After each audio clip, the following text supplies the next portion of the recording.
Behind the idyllic beaches and vibrant culture of the Dominican Republic lies a complex and problematic history. The Dominican Republic came into being in 1844 when the island nation declared independence. But to get there, it went through several stages of colonization. It faced slavery and civil war.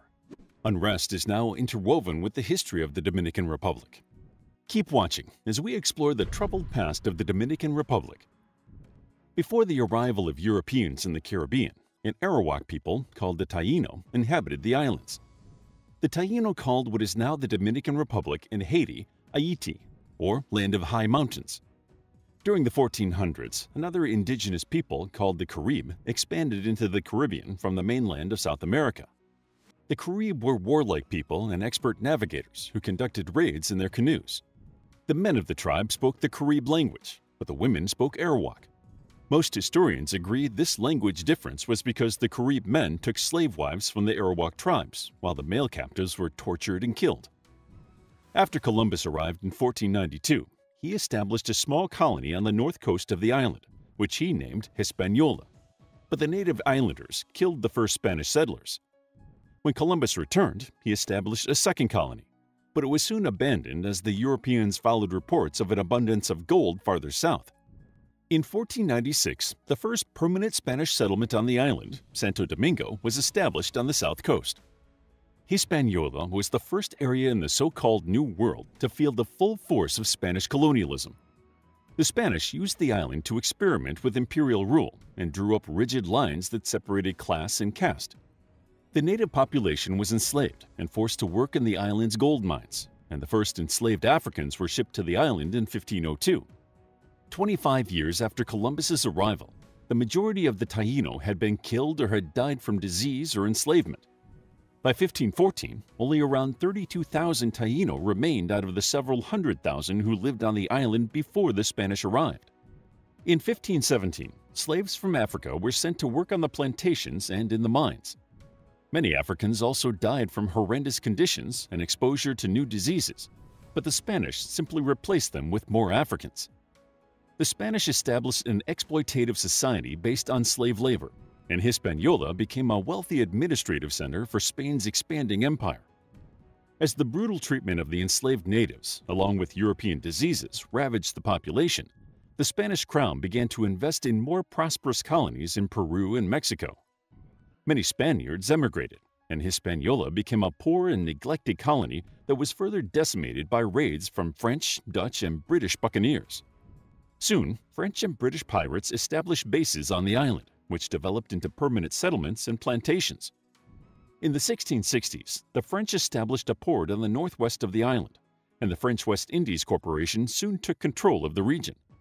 During this time, imports of enslaved people continued to rise to labor on the plantations and in the mines.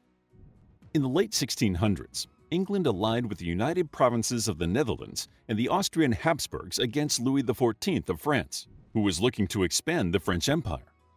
Other forces at play were the power balance between the Bourbons and the Habsburgs and the uncertainty about the succession to the Spanish throne.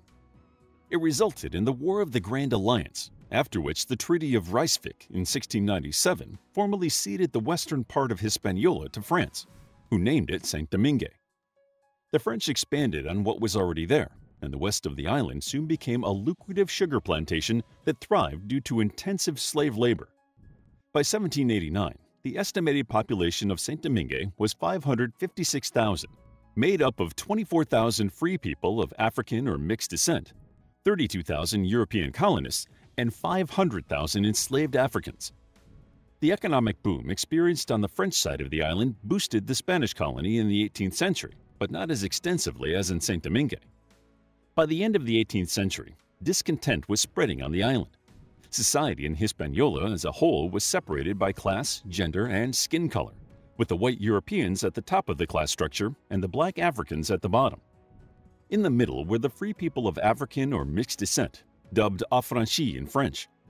Although these people aspired to reach the social and economic levels of the white Europeans, sometimes owned slaves, and did not otherwise interact with the enslaved majority of the island, the white colonists usually discriminated against them.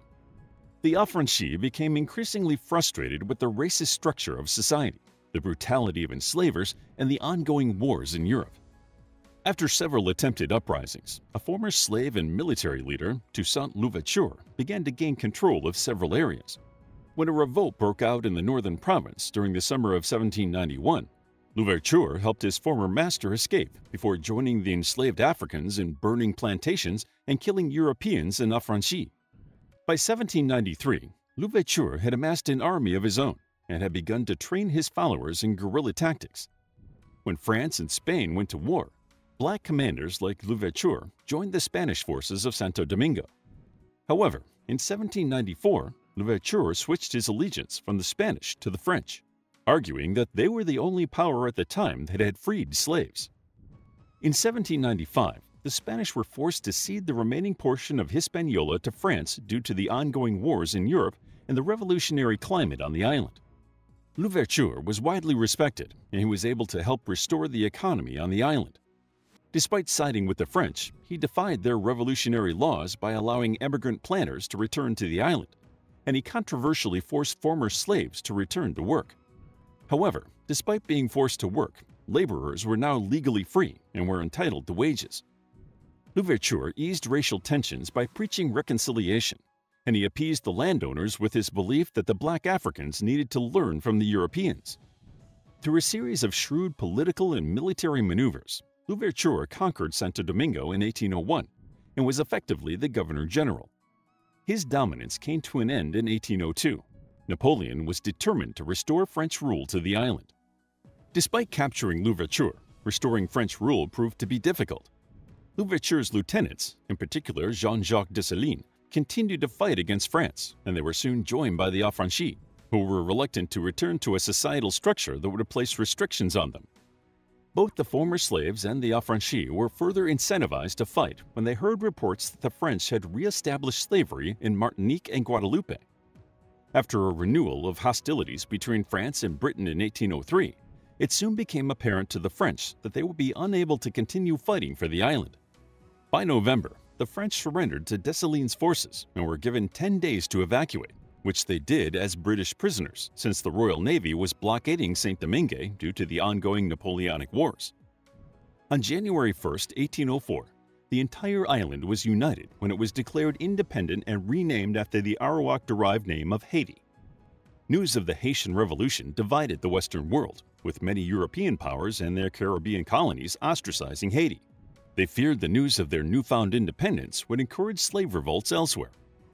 In America, free states fought to trade with Haiti rather than with European powers, while the slave states did everything in their power to suppress the news of the successful uprising. In Haiti, the population was impoverished and the economy was struggling to recover. Dessalines declared himself Emperor Jacques I. Far from being a benevolent ruler, Dessalines was an autocrat and modeled his rule on that of Napoleon. He was assassinated in 1806 while trying to suppress an uprising of the multiracial people on the island.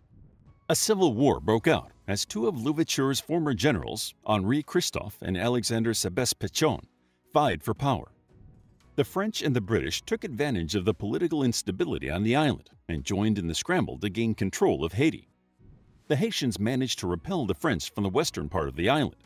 Still, the British and French forces gained ground. In 1809, the French returned rule of the eastern part of the island to Spain, which promptly reinstated slavery. In 1811, on the Haitian side of the island, Christophe declared himself King Henri I of Haiti. He attempted to reinvigorate the economy by forcing the former slaves to once again labor on the plantations. He built himself a palace and fortress, but committed suicide in 1820 when confronted by mutinous soldiers. Inspired by this revolution, the people in the East, the Dominicans, overthrew the Spanish governor in 1821. They declared independence, naming their new nation the Republic of Spanish Haiti. The uprising caused the Haitians in the East to send in their troops under the Haitian president Jean-Pierre Boyer and aid the Dominicans to fight against the Spanish. In 1822, the Haitians had reunited the island. Although the Haitians abolished slavery, they monopolized governmental power and confiscated property, food, and supplies. They also tried to wipe out any European or Hispanic traditions in the area. In 1825, France officially recognized Haitian independence, but only in return for an indemnity of 150 million francs that would have to be repaid by 1887. During the 1830s, Juan Pablo Duarte, who was of Spanish descent and had been educated in Europe, began to organize a secret society to overthrow the Haitians. The revolutionary group was called La Trinitaria. In 1844, an earthquake in Haiti devastated the region, and in 1843, Boyer was overthrown, and Haiti descended into civil war. La Trinitaria took advantage of the situation, and the eastern side of the island declared its independence in 1844, founding the Dominican Republic. La Trinitaria's success was short-lived, as they were exiled by Pedro Santana, who established himself as a military dictator and wanted to reunite the Dominican Republic with Spain. For the remainder of the 19th century, the Dominican Republic was ruled by dictatorial presidents who bankrupted the nation by focusing on military spending and essentially sold out the country's commercial and foreign interests. The 20th century saw the Dominican Republic racked by political instability and economic turmoil. Their main trading partner had become the United States. In 1916, the U.S. assumed control of the nation's government, once again plunging the region into political chaos. The civil unrest, compounded by the sudden economic downturn of the Great Depression, triggered a revolution in 1930. The leader of the Dominican Army, Rafael Trujillo, had the armed forces step down and allow the uprising to happen. After the government was overthrown, Trujillo took power.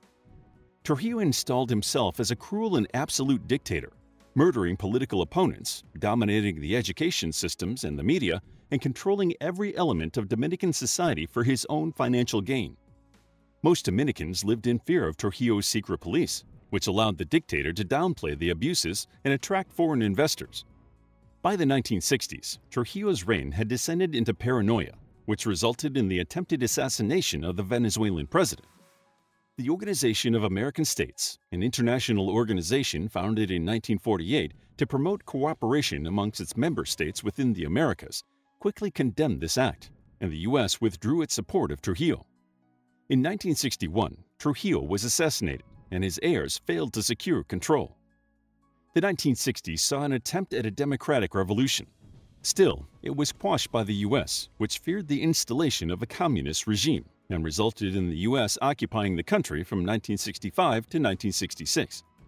The political instability continued, and the government of the Dominican Republic continued to be marred by corruption, social injustice, and human rights abuses. Today, the Dominican Republic is a representative constitutional democracy, and its 2020 election was assessed to be generally fair, free, and orderly. However, there are still reports of abuse, human rights issues, and police brutality. How would you like to get a deeper understanding of history, impress your friends, and predict the future more accurately based on past events? If this sounds like something you might be into, then check out the brand new Captivating History Book Club by clicking the first link in the description. To learn more about the history of the Dominican Republic, check out our book, History of the Dominican Republic, a captivating guide to the Caribbean islands' ancient roots, Taínos and Caribs, colonial past, and modern times. It's available as an ebook, paperback, and audiobook. If you enjoyed the video, please hit the like button and subscribe for more videos like this.